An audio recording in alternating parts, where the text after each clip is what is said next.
Good morning everyone, my self Naina Joshi and आप सभी को स्वतंत्रता दिवस की हार्दिक शुभकामनाएं। इस स्वतंत्रता दिवस के उपलक्ष्य पर मैं अपने कुछ विचार आपके सामने प्रस्तुत करना चाहूँगी। I would like to share my thoughts on this Independence Day. So if I start with then we have inherited a free country. हमें एक आज़ाद देश विरासत भी मिला है, but this free country, the free country that we have inherited is not just meant to take from our freedom fighters, but it's a responsibility that we have to carry. I would, as we are moving forward, we are living in a 21st century. As we are moving forward, जैसे जैसे हम आगे बढ़ते जा रहे हैं, हमारे दिमाग में हमेशा एक सवाल उठता है कि क्या हम असल मायने में फ्री है? That are we really free? अब स्वतंत्रता का मतलब असली में होता क्या है? तो स्वतंत्रता मतलब सिर्फ यही नहीं है कि हमें ब्रिटिश रूल से आज़ादी मिल गई है या फिर हमारे ऊपर कोई एक अथॉरिटी एक्सरसाइज नहीं कर रही है, बल्कि स्वतंत्रता का मतलब ये है कि that we are free to express our thoughts, we are free to speak beyond our limits, not limits but beyond what others taught us. The freedom of asking questions without fear, the freedom of dreaming, not for ourselves only but for the society as well. और अगर मैं आगे स्वतंत्रता के बारे में बताऊँ तो 1947 में, जैसा कि आप सबको पता है, हमें आज़ादी मिली थी। इसका मतलब ये नहीं है कि हम सिर्फ अंग्रेजों से आज़ाद हो चुके हैं तो आज़ादी का सिर्फ यही मतलब रह चुका है। आज़ादी का मतलब ये है कि हमें अपने स्वतंत्रता सेनानियों ने हमें आज़ादी तो दी है, लेकिन अब हम इसका भविष्य कैसा लिखते हैं। Our freedom fighters have given us freedom, but that's not only the history. Now we have to create our history by ourselves. And at the end, I would like to say Jai Hind and Jai Bharat. Thank you.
To smell.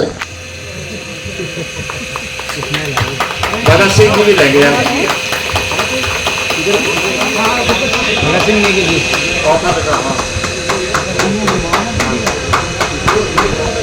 हमें भी दे देना तुम जाओ तुम्हारे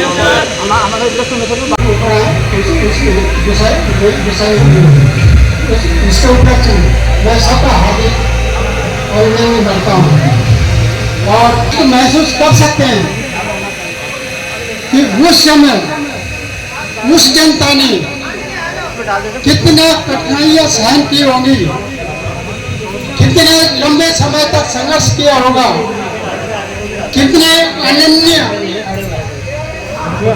यातनाएं सहन की होंगी और बहुत से लोगों ने तो अपना सब कुछ बलिदान कर दिया ताकि हमको स्वतंत्रता मिले, भारत को स्वतंत्रता मिले और उनकी भावी पीढ़ी जो हम लोग हैं इस स्वतंत्र भारत में स्वतंत्रता से सांस ले सके। इसमें किसी भी व्यक्ति विशेष का योगदान नहीं था, सबसे बड़ा एक योगदान था साधारण जनता का, भारत की जनता का, जिन्होंने जाति धर्म से ऊपर उठ करके देश को स्वतंत्रता करने में पूरा सहयोग दिया था। आज जिस भारत को हम देख रहे हैं वह भारत प्रगतिशील देशों में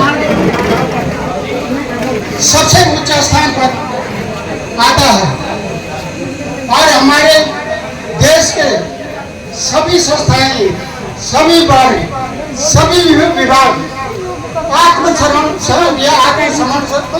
से देश को विकास की ऊंचाई पे ले जाना भारत देश है मेरा। उस गौरव को हम प्राप्त करना चाहते हैं। आखिर में मैं जो ये बच्चे हैं, जो हमारा भविष्य है, जिनको पुरस्कार से मैं करता हूँ। धन्यवाद।